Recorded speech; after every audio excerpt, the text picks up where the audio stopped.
You've probably heard of Miyazawa Kenji's Night on the Galactic Railroad. The 1934 novel, published posthumously and incomplete, is nonetheless a classic of kidlit and a mainstay of the Japanese literary canon. Even if you've never read the book yourself, you've probably seen it referenced in this season's Magia Record or many other anime. Incidentally, in 1985, the now-defunct anime studio Group TAC actually adapted the novel to film, and the resulting animated movie is the novel's best-known adaptation. So on this old-school anime retrospective, we'll check out the movie and take a trip across the stars. Giovanni, our main character, is a lonely boy whose dad is away on a long journey, so this poor kid has to take care of his sick mom, gets dragged down by anxiety in class that makes him look like he can't answer questions, and gets made fun of by his classmates. His childhood friend Campanella is really the only kid his age who cares about him. After going out to check on a missed delivery and getting bullied out of attending the town festival, Giovanni goes out to a hill to be alone and ends up finding and boarding a magic train that flies into space.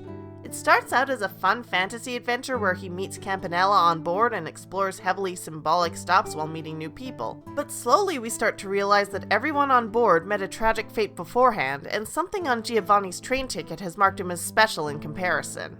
You might know the slang term death by Newberry, referring to a long tradition of middle grades fiction that aims to destroy your emotions, teaching children about death by having a protagonist grapple with the loss of an ill relative, saintly friend, or loyal dog.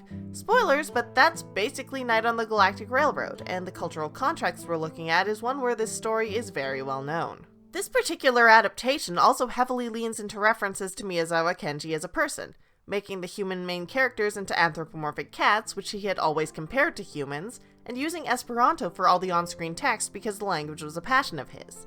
It makes sense because of just how personal the story was to him. He himself was dealing with loss after the death of his sister, and the story being set on a train was because of a train ride he'd taken in the aftermath.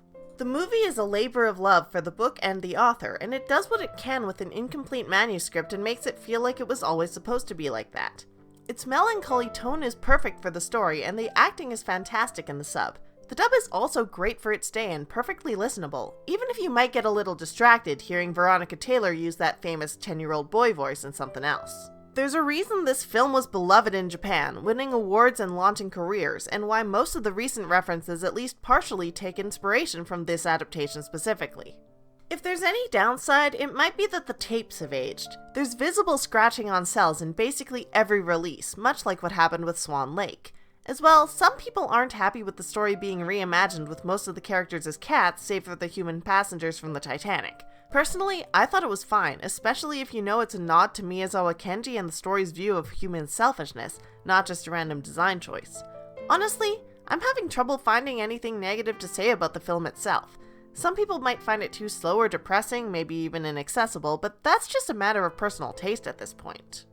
The original English release from Central Park Media was a sub-only VHS around 1997. My fellow Canadians might remember watching it on Space Channel in this form when they'd randomly put it on, but I haven't found anything saying it was aired anywhere else. Let me know in the comments. They only added a dub for the DVD release in 2001. Like many of the shows and movies I cover on this feature, Night on the Galactic Railroad was license rescued by Discotek in the mid-2010s, not long after it was screened at a film festival in Hawaii in 2013.